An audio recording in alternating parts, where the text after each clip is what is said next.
Hey everyone, welcome back to the channel where we dive into the stories behind some of the most iconic places in the world of racing.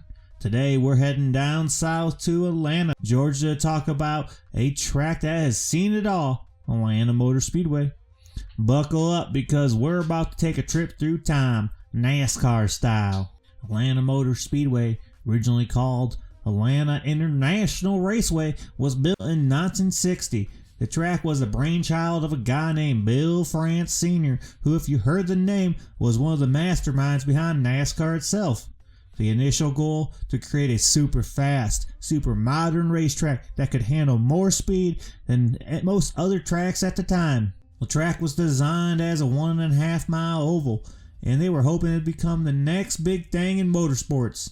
Little did they know, it would eventually become home to some of the wildest, most exciting racing in NASCAR history. And then on July 31st, 1960, the track opened with its first official race. The winner? Well, it was none other than Holly Farms' Fireball Roberts, who took home the trophy that day. Talk about starting off with a bang. Fireball Roberts was a big deal back in the day. He was one of the drivers that everyone knew and loved.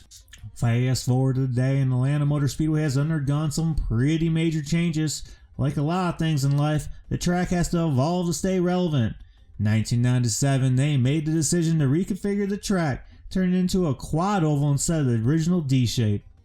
And in 2021, they decided to throw a little curveball and repave the whole track, giving it more of a racing relevant surface, design an increased grip, make the racing tighter, and maybe even mix things up a little bit more. Since then, the racing has been intense, but what makes Atlanta stand out is its mix of super fast speeds and narrow, high stakes action, making it a fan favorite. It's like high speed roller coaster for both drivers and fans alike.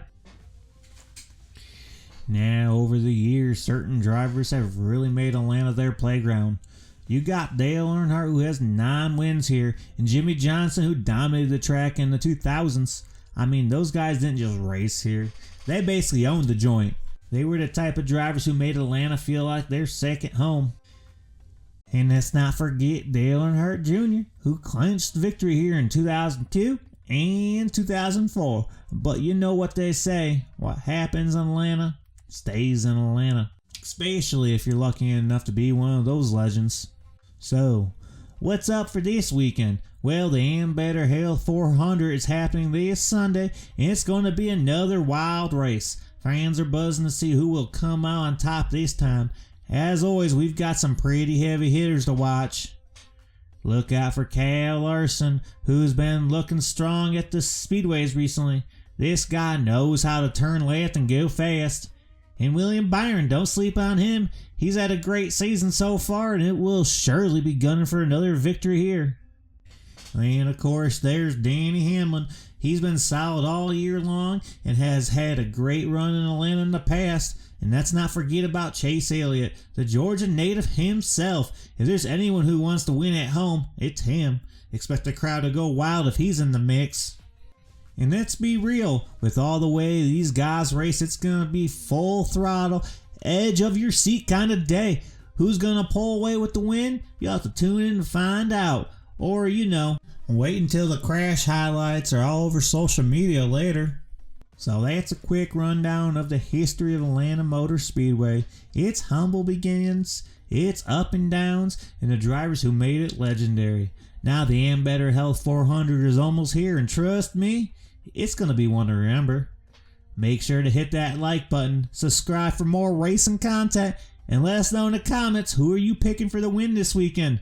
See you next time.